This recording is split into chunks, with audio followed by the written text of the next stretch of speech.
Good morning. I'm your physics teacher, 7th standard physics. Electricity lesson பார்த்துட்டு இருக்கோம். Last கிளாஸில் electricity அப்படின்னா என்ன, எலக்ட்ரிக் செல்னா என்ன, டைப்ஸ் ஆஃப் எலக்ட்ரிக் செல் பற்றி பார்த்தோம். Difference between primary cell and secondary cell பற்றி பார்த்தோம் இல்லையா. அதனோட கண்டினியூட்டியாக தான் இன்றைக்கி ப்ரைமரி செல் பற்றி பார்க்க போகிறோம். இன்றைக்கி டாபிக்குள்ளே போகலாமா? ப்ரைமரி செல், அதை நம்ம சிம்பிளி ட்ரை செல் அப்படின்னு நம்ம சொல்கிறோம். ஓகேவா? A dry cell is a type of chemical cell commonly used in the common form batteries for many electrical appliances.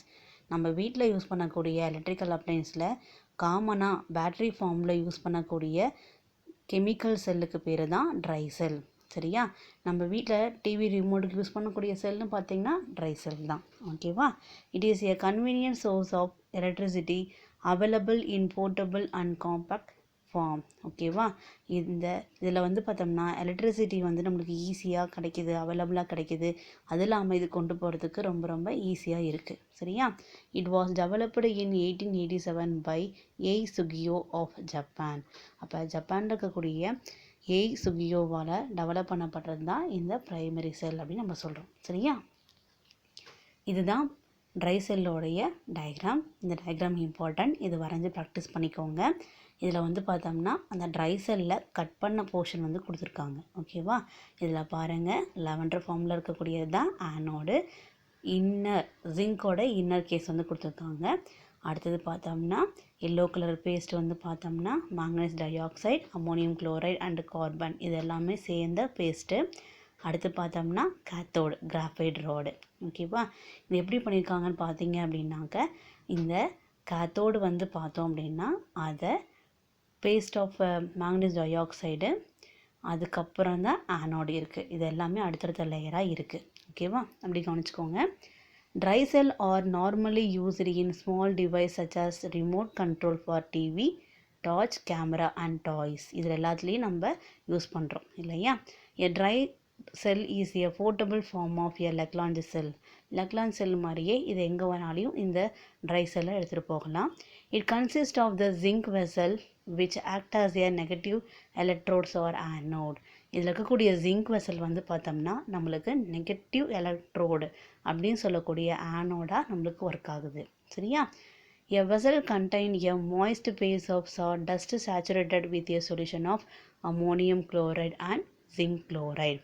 இதில் அந்த வெசலில் வந்து பார்த்தோம்னா பேஸ்ட் மாதிரி இருக்கக்கூடிய சொல்யூஷன் இருக்குது. அது என்ன சொல்யூஷன் பார்த்தோம்னா ammonium chloride and zinc chloride தான். சரியா? இங்கே அம்மோனியம் குளோரைடு என்னவா ஆக்ட் ஆகுதுன்னா எலக்ட்ரோலைட்டாக நம்மளுக்கு ஆக்ட் ஆகுது. பார்க்கலாம். இந்த ammonium chloride act as an electrolyte. எலக்ட்ரோலைட்னா என்னன்னு தெரிஞ்சுக்கலாம். மின் பகுதிரவம் அப்படின்னு நம்ம சொல்லுவோம், இல்லைன்னா மின் பகுளிகள் அப்படின்னு நம்ம சொல்லுவோம். சரியா? Electrolytes are substances that become ions in solution and acquire the capacity to conduct electricity.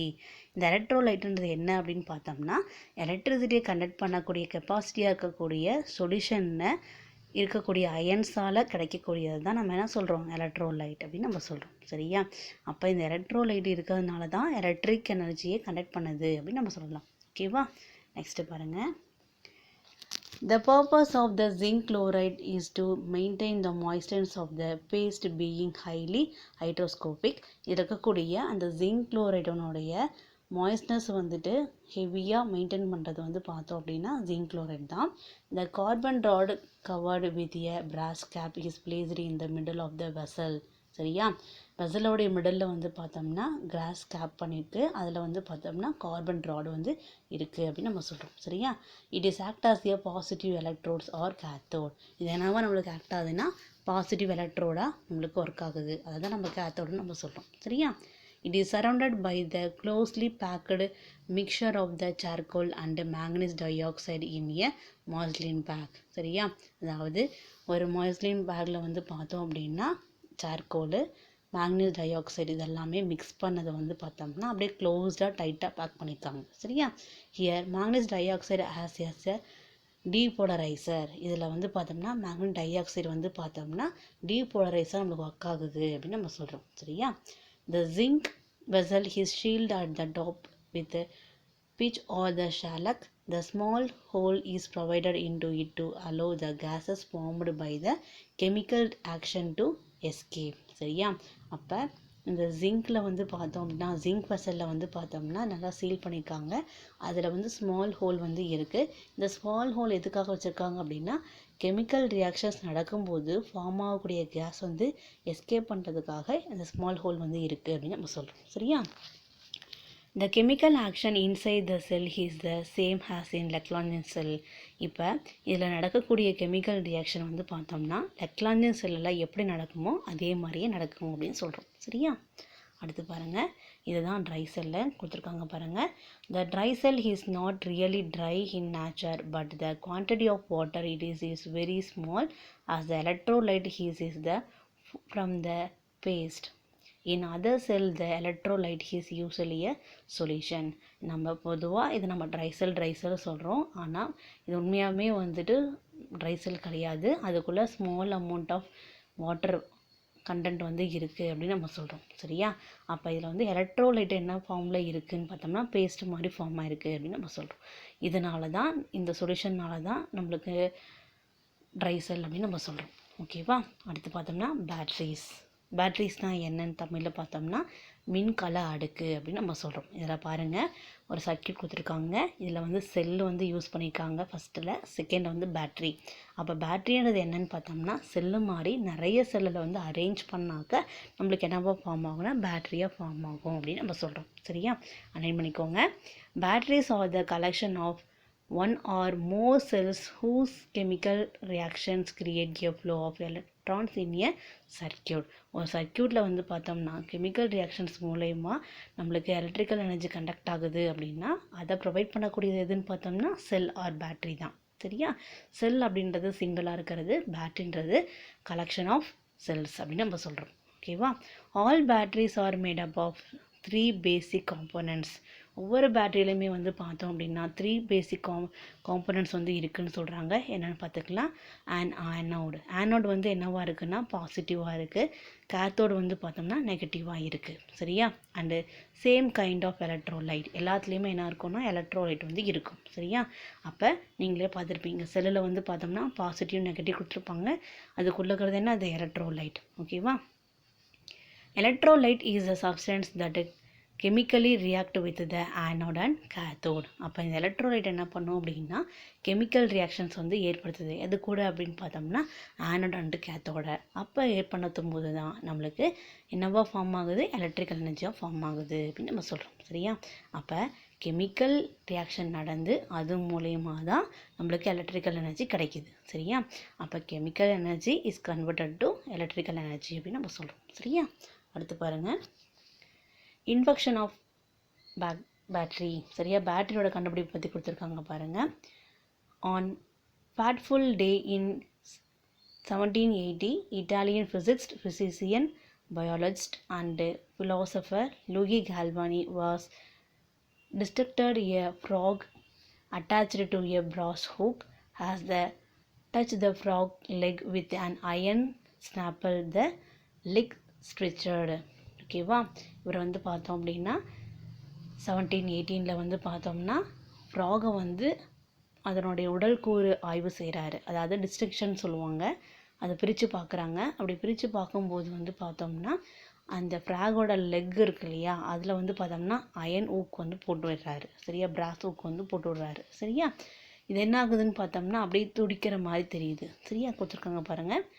Galvani theorized that the energy came from the leg itself, but his fellow scientist Alessandro Volta believed otherwise. சரியா?